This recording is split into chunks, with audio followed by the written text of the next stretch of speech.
Hello, everyone.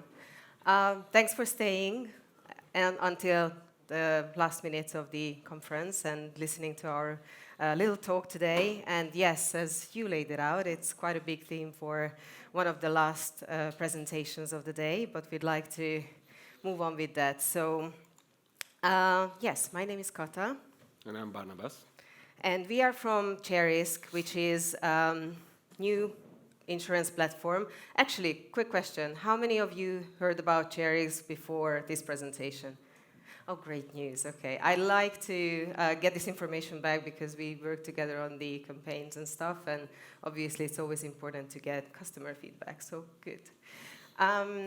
So today we are here to talk about a couple of things that is actually more like a case study, and from a personal perspective, what it means for us to do design and actually how we do that, what are the important points, and what's the take away from that for us and in an everyday life and how we work.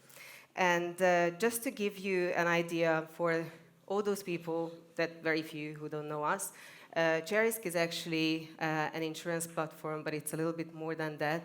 And I only put this slide in because I get this question a lot in presentations, but where did the name come from and what does it even mean? So just very quickly, the name is like a word joke. It's consisting of three parts. One is risk sharing, the other one is charity, and the third one is cherry. Whoever is interested, go on our site and find out what they mean.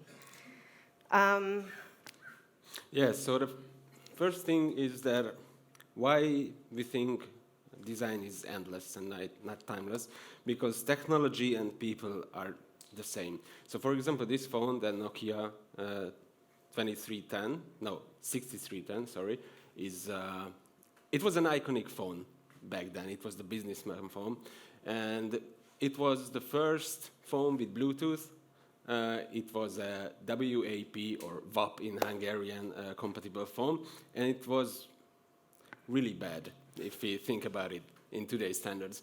And back when this phone was really beloved, Peter Uy, who was the editor-in-chief of Index, which is still a huge online portal, wrote that it is more than stupid to think that we will use our phones to browse the internet, because WAP was really bad. It was super stupid to think that we will watch videos on our phones, because these screens are not able to play videos.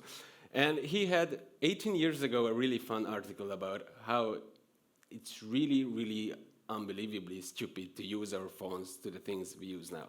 Then a new phone came out, like 10, 11 years ago. This was the iPhone 1. It has no name except the iPhone. I don't know if you remember it. This phone was also really, really bad. It was capable of, and this is how Steve Jobs introduced it, a phone that is capable of being your iPod, because back then iPod was the big thing, playing music. It's something digital, browsing the internet, and then it was also a phone. That's all this thing did. There was no apps on it, there was nothing really. And back then, the internet was also not prepared for this phone. So you take granted that websites are like mobile friendly and you have a responsive, sorry. But back then, it didn't exist. And now you have the iPhone 11, which is a phone that you pretty much can do anything and everything on it. Websites are good for your mobile phones. You can take images with it. You can do basically everything you can do with a computer. So the thing is that this happened in like 15 years. And what we forget is this was a slow process with several steps. But now we do have to go with this flow.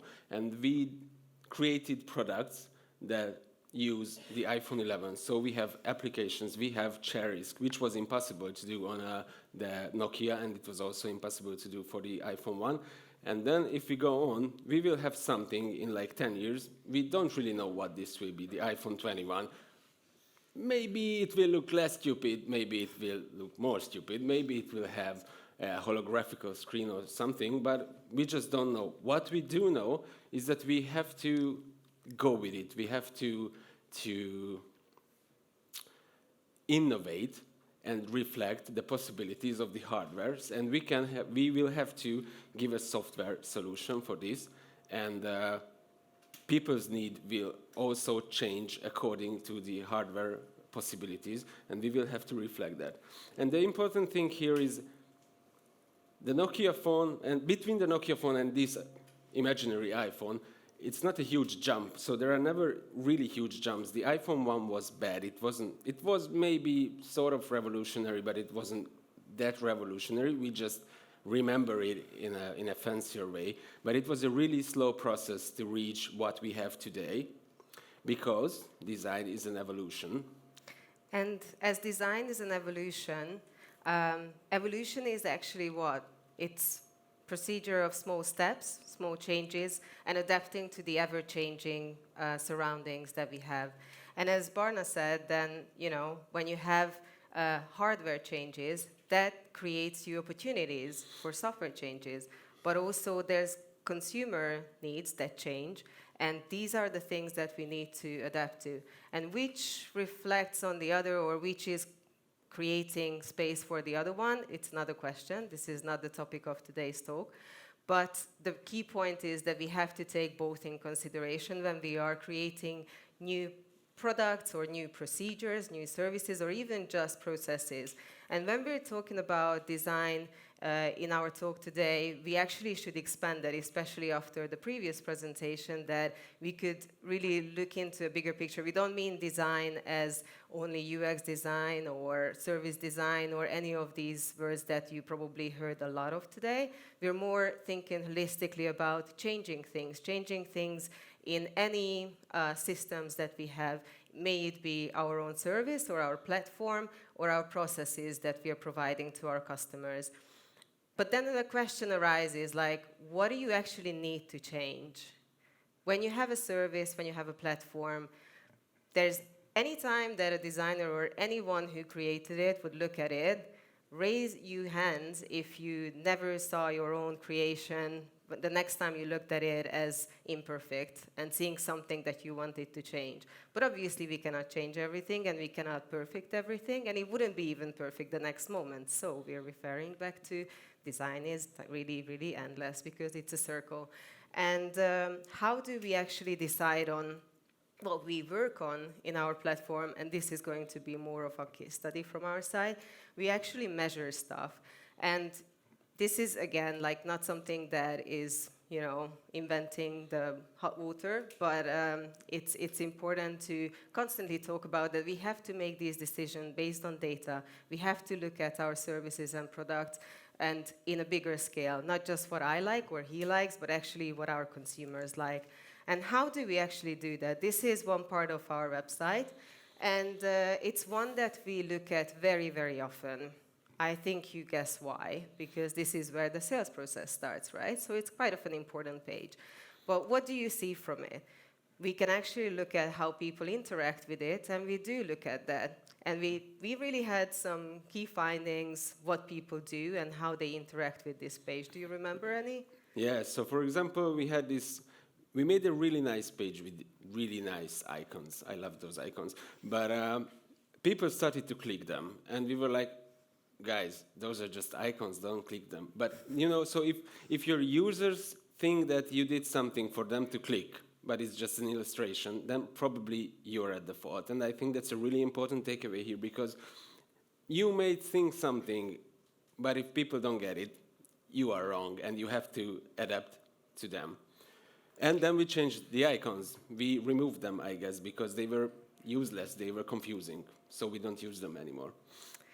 Yeah, so then we have feedback, obviously, from our customers, and feedbacks can come from many different directions. They can come in the form of they're buying or not buying, they're clicking or not clicking, but also they're pretty forthcoming if they don't like something. So people don't really like to talk about what they like on social media, but I guess anyone who's running any social media sites, they know that people love to complain about the stuff that they don't like. we are actually in the lucky situation that our customers are helpful as well, not only complaining about stuff, but they come up with really good ideas. And sometimes they're asking like, I really like your service, but have you thought about this or that? I'm really missing from you. And we have to keep that in consideration as well. Again, going back to sales, obviously this is driving many companies, and especially a startup that is only a year old. We have to really think through all the aspects that we plant in the site. And it's not only that, we have to look at it as a holistic thing, right? Because when your customers or consumers or any visitor arrives on your site, that's already a long way down what you've done before that. You have to land them there. And when we look at our CTR, for example, we learn a lot of things, like what's understandable, what's more clickable, and if they leave the site very quickly, then we have to learn from that too, because then the promise that they clicked on is not really reflecting on the site. So it's really important to look at the CTR. We have a very great customer care team, and they're talking to our customers day on and day out. And this is something that I highly recommend to every company that don't do it, but interacting with the customer care team can really bring a lot of knowledge and value to the designer teams, the product teams, processes, and everyone really in the organization. Yeah, and for example, you can find out things that are really obvious to you, but not to the customer. So for example, we have sort of a subscription model for insurances, which we legally can say, because legally it's not a subscription for some reason, but you pay monthly and there is no yearly contract. Anyway, people don't really get that they can use recurring payment with us, because Hungarians are not really used to it. If they pay for, I don't know, Netflix or Spotify, they get it. If they pay for insurance, they don't really get it. And we had lots of feedback on this. They didn't really understand how to set up our system so they can have insurance forever, basically, as long as they pay the monthly fee. But then our idea, I still think, is really good, and we should call it a subscription, but we still can't. So we have to find other words, and we have to find other solutions, which are legally okay, but also our customers understand it. And the only way we can find this out if our customer care talks to them, and they give us feedback. So true.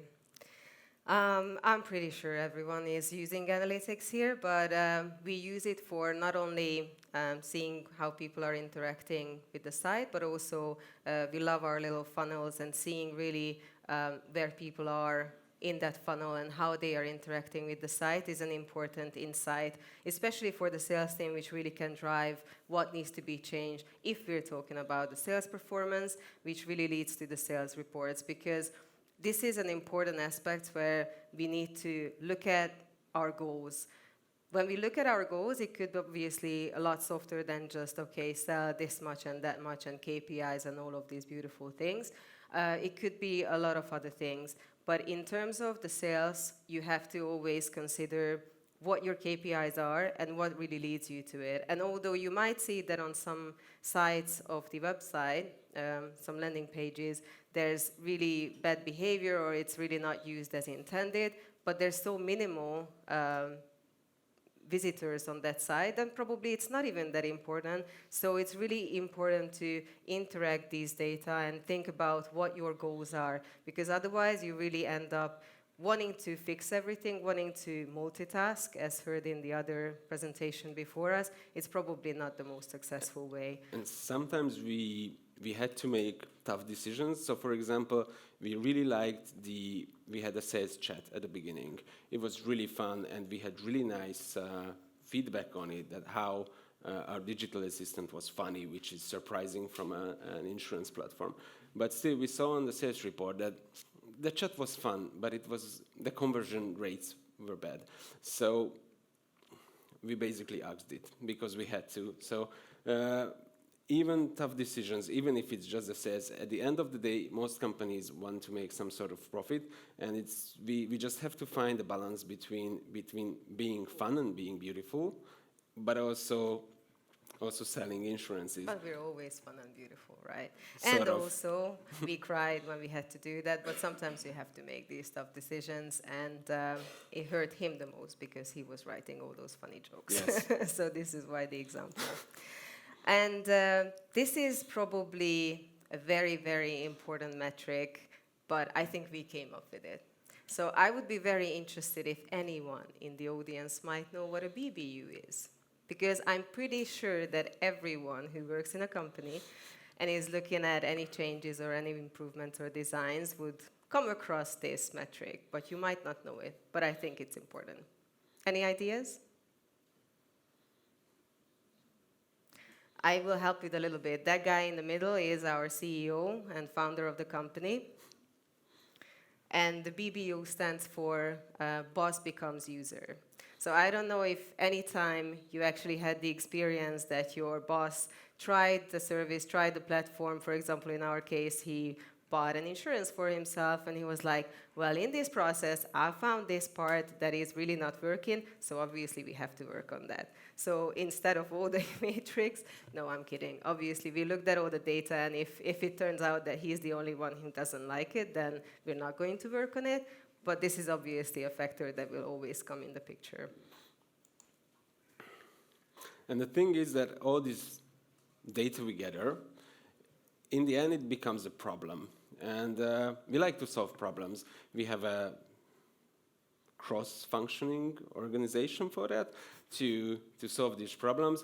And there are several teams in this organization. At the beginning, we had this iconic red couch. There were like, at the beginning, 2, 3, 5, 6 people on this couch. And then we started to grow. Now we are more than 40, 50, I don't know. The couch is still there, but it's not used as it was.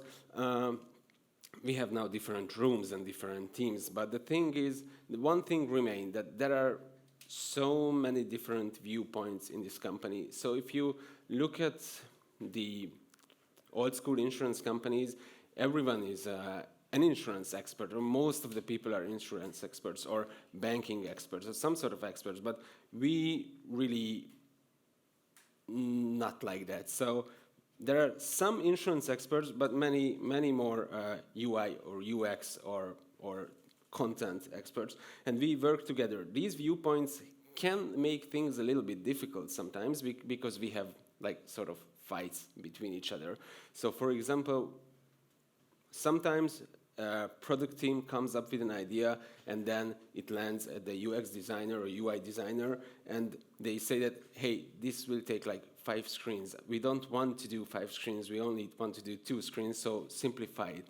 Or sometimes it lands on my desk and they say, okay, write something here, and I tell them, okay, but it will take like 5 or 10 sentences, and I really don't like to write long text.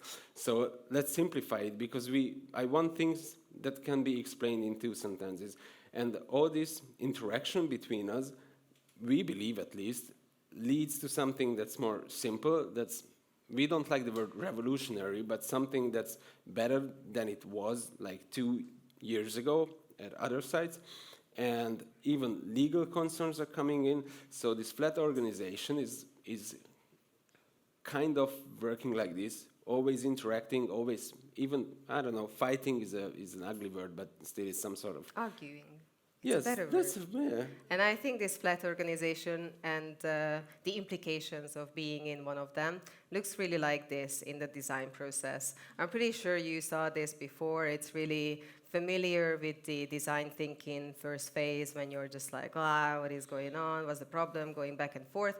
Well, yes, this is one part, but in our experience, it's really, really worth using all the expertise from different viewpoints, because with that, then later on, you can really save time and energy. Because if you don't involve people in the very beginning, then you might find yourself in the very end, when you're already at the end of your development process, that, oops, we didn't think about that. And to avoid that, we keep working in this sense. And yes, it could mean that the copywriter will have a vote, and not just a vote, but basically a veto in one of the decisions that a UI screen will be changed, because our main goal is to keep it super simple. And if he says that it's not explainable and no one else can come up with an explanation, then we will have to change the UI. So for example, just some weeks ago, we had a huge debate about we will have a new country selector on our one of our sales screens. And I was like, I can't explain that to a user. I mean, I maybe can, but it will take 2 pages and he will not understand it or she will not understand it. So it's impossible for me to make a good text for you. So probably, maybe I'm incapable, but I don't like to believe that. So probably the process is bad. So then we had Always to... someone else. So always, yes, of course. So then I talked to the designers and we rolled it back to them, but then they said, okay, we cannot solve it either. So we had to go back. We had to go back to the product owners, and now we had a bigger debate. And hopefully, we came up with a decent solution for all of us, and even the consumer. And soon we will roll it out and see and measure how we. Wow, but actually before that, we Yeah. do something else. Yeah. So when we come up with a solution after this big tangled up something of an argument conversation type of thing, then we actually like to prototype things. Because as also again mentioned in the previous presentation, I think it's important to really think about the consequences of what you do now and how you want to save time now. Versus what effect will it have on the product after the development. And we really had this in mind from the very first day when I joined this company almost 3 years ago, when actually it was without even any users. It was without any company. It was just an idea that we were developing. And what we did at the time, we already wanted to prototype it. So we created a clickable prototype and we tested it on quite so many people. This is only a little video without voice because that would again be me, which I don't like to double sound, so I will narrate it. But the point was really to create a prototype and a test which would tell us what we think will be good, will actually resonate with the audience. It had multiple implications. It was really about UX, but it was about the concept. It was about even the design partially, which we changed enormously after this. But really, a lot of came out of it, which we changed. We threw many things out because we learned that it's not important. It's not important at that stage. It's not part of an MVP. You have to really keep building and finding that balancing point when you're already new, when you can tell something new for the consumers, but it's acceptable. Because if you try to load all of your brilliant and beautiful ideas on them, they will either not be heard, and so you work completely in vain, and they will be just sitting developments that nobody will use, or it will completely confuse them, and they don't even understand what you want them to buy. So we are actually in a much luckier situation now because we have users. So we were very much waiting for that moment when we can actually look at what they do. I remember the time when we did the prototype test before launching Cherrisk, and my biggest concern was that, okay, I truly believe that this is going to be a good thing, but I also think that what we will launch is not going to be a perfect one, right? And you can only see that when you actually look at how people are interacting with the platform at 10 p.m. at night. You know, look at your heat maps and look at your analytics, because that's actually how people work and not in a testing environment. It helps a lot, and I definitely encourage it, and I think it was a brilliant exercise because we would have launched something that wouldn't have been understood by the people. So we actually saved a lot of money and energy and time on that.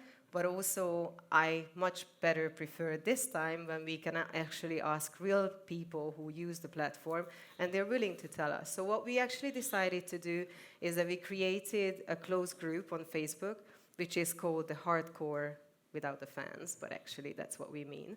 And it's all about our customers telling us what they think about what we do. And so we interact with them. We ask them about our concerns, or if we cannot decide anything, or if there's a heated argument and we're like, wait, the point is really to ask the customer, right? How can we do that quick and dirty? We can ask them here, we can give them some tests, we can show them some visuals, and they're more than willing to tell us. So your example, actually, about the recurring payment stuff, we asked them, like, do you even understand these Hungarian words that we're putting in front of you? And they were like, I do understand this, but not this, and this could be good, but probably not for this. Yes, and happens in every aspect. So not only text. Now we are going to ask them if they know any good words for the English word dashboard, because in Hungarian I don't think we really have it. I can tell you like 3 words for it, but none of them are perfect in the sense that if you see an English website and you see the word dashboard, you know what it is.